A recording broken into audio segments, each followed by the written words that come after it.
You ever wonder who really wins when everyone's grinding themselves to the bone? Who profits while you're pulling double shifts, chasing passive income, and sleeping 4 hours a night? They tell us to hustle like our lives depend on it. Turns out they kind of do, but not for the reasons you think. This is the Dread Report, and today we're cracking open the lie of hustle culture. Let's talk about hustle culture. It's a slick, seductive gospel that tells us if we just work hard enough and if we just grind without sleeping, if we just outwork everyone else, we'll make it. I've seen it glorified by entrepreneurs, YouTubers, motivational speakers, even celebrities who inherited generational wealth and act like they got it from scratch. But the truth is, hustle culture is a system disguised as inspiration, and it's not built for everyone to win.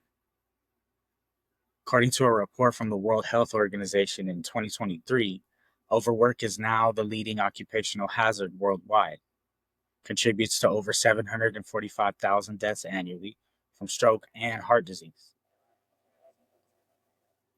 And yet, every other post on your timeline says, keep going, no days off. No days off? Even God rested on the seventh day. You ever notice how the ones pushing the hustle the most are already rich? Jeff Bezos says work-life balance is a debilitating phrase.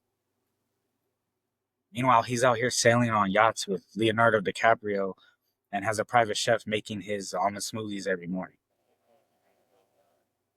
I've started to see a pattern. Hustle is marketed to the broke. Rest is reserved for the wealthy. The billionaire class doesn't grind. They invest. They delegate. They let your hustle fuel their empire. That isn't motivation. That's manipulation. Hustle culture is the MLM of capitalism. People work two jobs, they take side gigs, they flip sneakers and clothes on the weekends, post motivational quotes like you're one meeting away from being in a mansion. But statistically speaking, a lot of people are one paycheck away from disaster. The average American worker today is 500% more productive than a worker in 1950. But wages have only increased by 15% in that same time. Let that sink in for a minute. We work more, produce more, earn less, sleep less, and we call it ambition. It's not hustle, it's a hamster wheel. This is deeper than capitalism, it's personal. Hustle becomes identity. If you stop moving, you don't know who you are. We've been slowly taught to tie our productivity to our value, or our value to our productivity, I should say. But if I keep it real, hustle culture has gone viral. The internet turned ambition into a personality type. Now we don't just work hard, we brand it. You're not successful until you post about it with a Drake caption and a slow motion coffee pour. Social media didn't invent hustle culture, but it definitely put it in a Louis Vuitton wrapper and told you your self worth is dependent on going viral and going broke at the same time. Now, let's zoom in on something a little more critical. Black and brown communities. Hustle culture hits different there. We didn't choose hustle, we inherited it.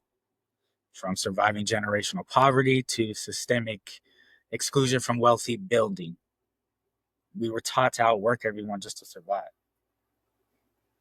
We weren't allowed to rest because rest was framed as laziness or irresponsibility or even weakness. Black workers in the US are 2 times more likely to have multiple jobs and significantly less likely to accumulate generational wealth despite them working longer hours. So when we glorify hustle, we're often just romanticizing the struggle. Let's be clear, struggle is not a personality trait whatsoever. So, what's the antidote for this 24/7 hustle life balance? It's not a life hack. It's not a better planner. It's not a third job or a 4 a.m. workout, even. It's rest, it's boundaries, it's saying no to a system that feeds your exhaustion. We're seeing a movement rise up: slow living, digital detoxing, anti hustle influencers, union organizing, and yes, the nap ministry. It is a real thing. Look it up and be surprised.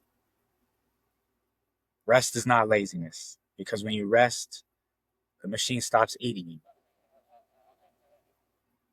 Now, I'm not saying stop working. I'm not saying stop going after what you want with everything you got. But you do have to ask yourself, who profits from my burnout? What am I putting it into? What kind of life am I building, and at what cost? Maybe your dream job isn't a job at all. Maybe it's peace. Maybe it's presence. Maybe it's time. We don't need more hustle. We need more humanity.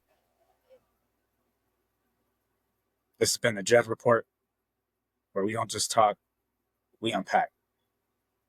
Until next time, take care of your mind, take care of your body, and most of all, stop grinding yourself into a ghost.